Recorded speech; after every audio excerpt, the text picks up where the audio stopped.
Magandang araw mga kaibigan. Bigyan natin ng reaction opinion itong post ni Mr. Jay Sonsa. Good news po ito. Sana magdilang anghel si Manong Jay Sonsa. Sabi niya, may lilipat na dalawa. Tatlo pala. Papunta sa kampo ng Brave 13 sa susunod na linggo. Tagumpay ang bayan. Kasi gapangan yung kampo ni Soto, napapabalita na gumagapang sila para maagaw yung liderato. Si Subiri daw ang kandidato na maging Senate President. So ito, hindi nagpapatalo, gumagalaw din ang Brave 13. Gumagapang din. Ito na nga, 2 hanggang 3 ang posibleng sasama sa Brave 13 next week. So, it's either way around, let's pray for this Brave 13 na walang bibitiw. Kasi kung may bibitiw na 2 sa kanila, wala na. Yung siyam na minority ni Soto ngayon, sa tingin ko, madali nilang makuha yung 2 independent. Subiri and JBR Sito. Kaya kailangan pa nila ng 2 makuha sa Brave 13. But on the other way around, depende na sa gapangan, yung 2 independent, pwede ring makuha ng Brave 13. Kasi si JBRC to, palagay ko, siya yung pang 14 eh. Nung nagsalita sa press con si Senate President Alan Peter Cayetano, sabi niya, original daw na senador na susuporta sa bagong Senate majority, 14. At sabi niya, hindi ako ang Senate President. Iba ang iuupo nila na Senate President sa original plan. Kaya lang, I don't know what happened. Naging 13 na lang at bigla nilang inupo si Senator Cayetano as Senate President. Noong September of 2025, nung nagkaroon ng kudita, tinanggal nila si Senator Escudero. Sabi ni Senator Cayetano, siya daw ang inoferan na basta bumaliktad lang siya, aalis siya sa kampo ni Escudero, siya ang inoferan na maging Senate President.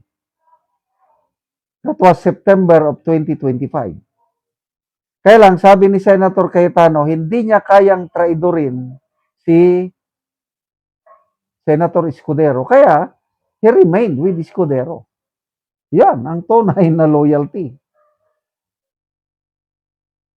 So, 14 ang original senators na magkudita. So, sino yung pang 14 na biglang umalis? Ang tingin ko dyan, ang pang 14 ay si Senator J.B. Ejercito.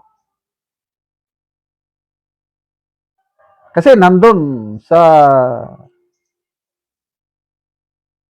Brave 13 ang kapatid niya. Blood is thicker than water pa rin.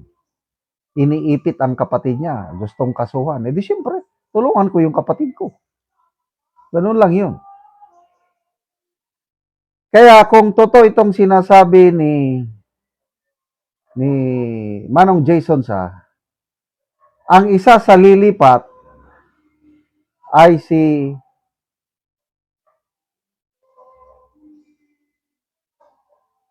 JBR ito. Okay.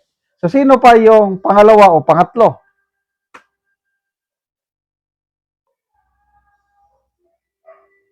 Pwedeng si Subiri, lang hindi masyadong sigurado.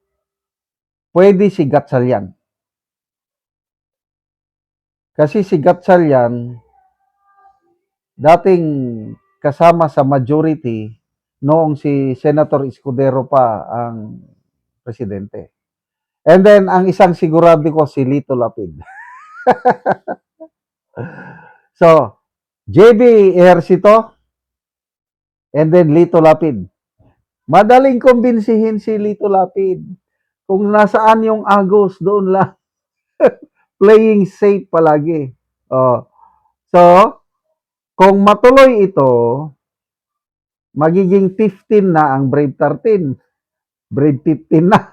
O, di, ano ngayon ang mangyayari? Wala na. Kasi, ang nakita kong attraction ng Brave 13, yung gusto nilang matuloy ang investigasyon ng flood control scam. At dyan sa mga senador na yan, mayroong gusto talagang ma-uncover. At yan, gustong-gusto yan ni JBR Sito. Pwede rin si Gatchalian. Gusto niyang ma-uncover ang katotohanan. Walang pinagtatakpan ang mga yan. Ejercito, Subiri, tingnan nyo, yung nag-withdraw sa partial report, di ba, nakaperma na sila sa partial report, mamaya winidraw nila. Sino yung nag-withdraw? Subiri, Gatchalian, and Ejercito. Di ba sila yung nag-withdraw? Kaya posible din na itong tatlo ang lilipat. Kasi ayaw nila yung nangyayari sa flood control investigation under ni Lacson. Itong Brave 13 ngayon, gusto na nilang ituloy-tuloy para sa kapakanan ng taong bayan, para malaman na yung katotohanan. Kaya yun ang attraction nila. Maraming susuporta dyan. Yung mga senador na walang pinagtatakpan. Kaya interesting ito. Ako naniniwala ako niyan. At saka answered prayers na rin natin kasi I believe marami sa atin nagdarasal, ang Diyos will protect, will bless yung Brave 13 at ngayon dadagdagan pa niya ng 2 o 3. Wow! Salamat mga kaibigan sa inyong pagsubaybay sa channel na ito. Nakakatulong kayo ng malaki sa Tribong Talandig ng Bukidnon dahil ang sweldo natin sa channel na ito is pantulong po sa tribo, namimigay tayo ng libreng yero at pako para makapagpatayo sila ng mas maayos na tahanan. Panoorin nyo ang video na ito. Ani ang natagaan namo og yero, so mag-atop na ni siya karon.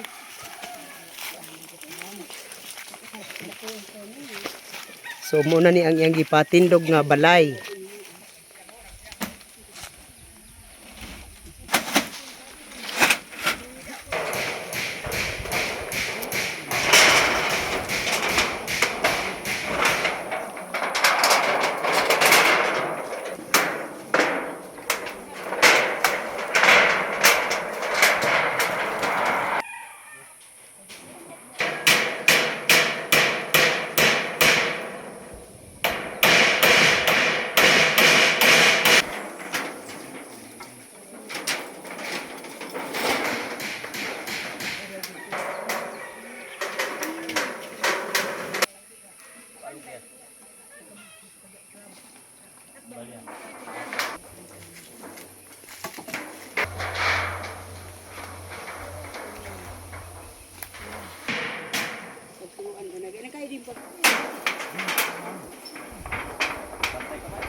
O karon man nagyud sa pag-atop ang among gihatag nga yero.